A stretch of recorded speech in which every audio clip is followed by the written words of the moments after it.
yung mga politiko, hindi nila babanggain ang sentimento ng tao kasi maapektuhan ang kanilang political career sa 2028. Sa tingin mo, Atty. Sal, when we talk about numbers, may chance ba sa mga nanalo ngayon at sa mga existing mga at dun sa mga naiwan na senador from the past, yung hindi nakasama sa election, Atty. Sal, may tamang bilang ba sila to, to impeach Vice President Sara Duterte?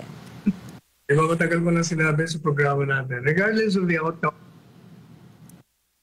kay Sara, kasi ang taong bayan ayaw sa impeachment eh. At yung mga politiko, hindi nila babanggain ang sentimento ng tao kasi maapektuhan ang kanilang political career sa 2028. 12 ang tatakbo for re-election. Pero most of them. Ngayon, pag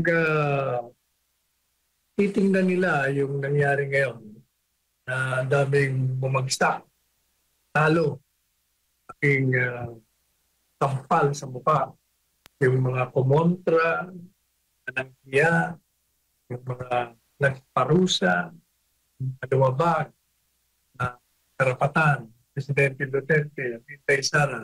Pag nakita nila yon, maniwala, hindi nila babanggain ang sentimento ng tao. Maliban na lang doon sa sobrang panatiko doon sa kanilang paniniwala, kaaway nila. Most of them will be voting on the basis of their political survival susunod na halalan. Kaya panalo niya si Inday Sara. Well, sabi ni Inday Sara, there will be bloodbath, Atty. Sal, sa magiging impeachment trial sa kanya. Bloodbath kasi dadalak ng dugo sa kanilang political career kapag hindi magaling yung mga prosecutor dyan at makikita dyan sa impeachment trial na walang basehan yung mga ginawang basis para kasuhan, para magkaroon nga ng impeachment trial laban sa Vice Presidente. So, Atty. Yes, Attorney. Alam mo, merong nagkukomentaryo dyan na ito sinabi niyang bloodbath. Alam niya raw na mananalo siya sa impeachment dahil marami din siyang kakampi. Mali yun, hindi yun ang reason kung ba't bloodbath. Ang ibig sabihin ni Inday Sara, siniraan niyo ako ng siniraan. Sinasabi niyo may ebidensya at kaya kayo nag-hain ng impeachment sa akin. Gusto ko labanan kayo kasi alam ko na wala namang kayong ebidensya para mapahiya kayo sa taong bayan na wala kayong ebidensya sa akin. Sinisiraan niyo lang ako.